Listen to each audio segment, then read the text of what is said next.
যেন পাপের ফল পাচ্ছে মার্কিন যুক্তরাষ্ট্র। অত্যাধুনিক প্রযুক্তি ও জনবল থাকা সত্ত্বেও গত 6 দিন ধরে নেভানো সম্ভব হয়নি লস অ্যাঞ্জেলসের অগ্নিকাণ্ড। তাহলে কি সত্যি হতে যাচ্ছে অগ্নিকাণ্ড নিয়ে করা কোরআনের বাণী?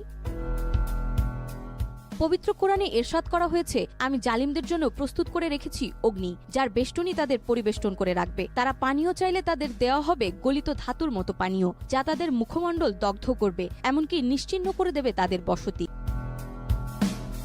গাজা ধ্বংসে একের পর এক ইসরায়েলকে সহযোগিতা করে জালিমের তকমা পেয়েছিল যুক্তরাষ্ট্র। এবার কোরআনের বাণী অনুসারে সেই জালিমদের জন্যই অগ্নিকাণ্ড ঘটিয়েছে আল্লাহ তাআলা, এবং সেই অগ্নিকাণ্ডে ধ্বংস হচ্ছে যুক্তরাষ্ট্রের লস অ্যাঞ্জেলসের বাড়িঘর, সম্পদ, এমনকি প্রাণহানির ঘটনাও ঘটেছে সেখানে।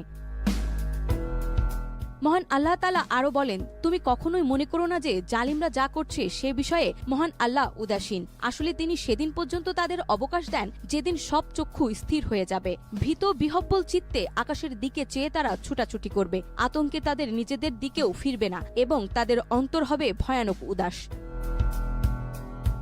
বর্তমান যুক্তরাষ্ট্রের দিকে তাকালে কোরআনের প্রতিটি বাণীর চিত্রায়ন দেখা যায়। লস অ্যাঞ্জেলসের অগ্নিকাণ্ডে আতঙ্কে বাড়িঘর ছেড়ে অন্যত্র যেতে দেখা যায় সেই অঞ্চলের বাসিন্দাদেরকে। সব হারিয়ে কাউকে করতে দেখা গেছে আর্তনাদ, কারো বা দেখা গিয়েছে উদাসীন দৃষ্টি। এভাবে কোরআনের অনেক আয়াত রয়েছে যাতে জালিমের কঠিন শাস্তির কথা আলোচনা করা হয়েছে। আল্লাহ জালিমদেরকে ছাড় দেন, কিন্তু ছেড়ে দেন না। জালিমকে তার জুলুমের শাস্তি অবশ্যই ভোগ করতে হবে।